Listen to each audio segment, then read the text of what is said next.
That I'd also like to bring up Shelby Chestnut, who's the interim co-director for community organizing and public advocacy at the New York City Anti-Violence Project. Shelby. Good morning. I want to thank Councilmember Daniel Drum for organizing this important press conference. In the space of 5 months, Mark Carson, Ilan Nettles, and now Ever Orozco have all been victims of anti-LGBTQ motivated violence, which resulted in their deaths. AVP is deeply saddened by the loss of these New Yorkers and concerned by the pervasiveness of hate violence in our city. We call upon all New Yorkers to raise awareness of this devastating and senseless violence and begin making our city a safer city for everyone, especially LGBTQ New Yorkers. Please join us Friday, September 20th at 6 p.m. for Community Safety Night, where we do street-based outreach here in Queens to raise awareness about LGBTQ safety. Please remember that reporting violence helps end violence. If you or anyone you know has experienced anti-LGBTQ violence, please call AVP's 24/7 Spanish-English hotline at 212-714-1141. Thank you very much. Thank you, Shelby. And also, just to reemphasize something of what I think is vital importance in these hate crimes issues. In 1990, when Julio Rivera was killed, I came out as an openly gay teacher to promote a curriculum of tolerance for all of New York's diverse communities, 3 pages of which included LGBT families. We still do not have in the New York City public school system a comprehensive multicultural curriculum that would accomplish just that. We need to educate our children and the future generations that these types of hate crimes, that the gay panic defense, are things that we deplore in our community and that we will not accept any further. I want to thank everybody for coming, and I want to thank Mauricio Gordillo, who was here to help as well. And collaborated with the police, the media, so he was one of the first heroes from the community. You want to say? Yep.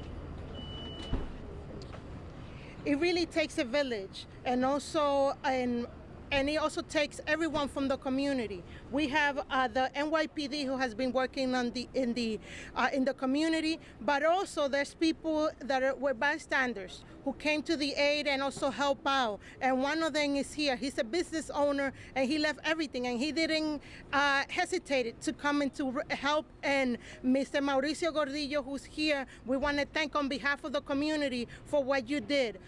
Hay alguien también que le queremos dar gracias, que él no esperó que le dijeran, él actuó humanamente para socorrer y para que ayudara a la policía a identificar quién cometió este crimen. Y gracias a la labor de la policía y la labor de las personas que estaban aquí, incluyendo el señor Mauricio, pudieron arrestar a la persona de inmediato. Así que eso es un mensaje para todos. Si vemos algo, necesitamos decir algo. No podemos estar a la deriva, tenemos que tomar acción. Muchísimas gracias, y gracias a todos los oficiales electos por estar aquí. Thank you everyone, and thank you especially all the elected officials and the community for being here. Okay, and we'll just open it up if there are any questions. Yes? The gay panic defense, it seems like the hate crime statute would preclude that. It directly contradicts it. But it's enough of a cause and a concern that the American Bar Association came out just about a week ago saying that they need to curtail the use of that defense in these types of cases. Even if you think back to the case of Harvey Milk, where the Twinkie defense was used, another form of the gay panic defense as well. So there are all these imagined types of defenses and reasons why people should be allowed to kill gay people, and we reject them all. And we need society to reject all of these types of defenses. It is ultimately wrong to attack or to harm anybody for whatever reason, whether because of their sexual orientation, because of their national origin, because of their immigrant status. These reasons, and in particular the gay panic defense, is very, very wrong. Let me take questions from the media first. Any other questions? Okay, yes? The 3 pages that were removed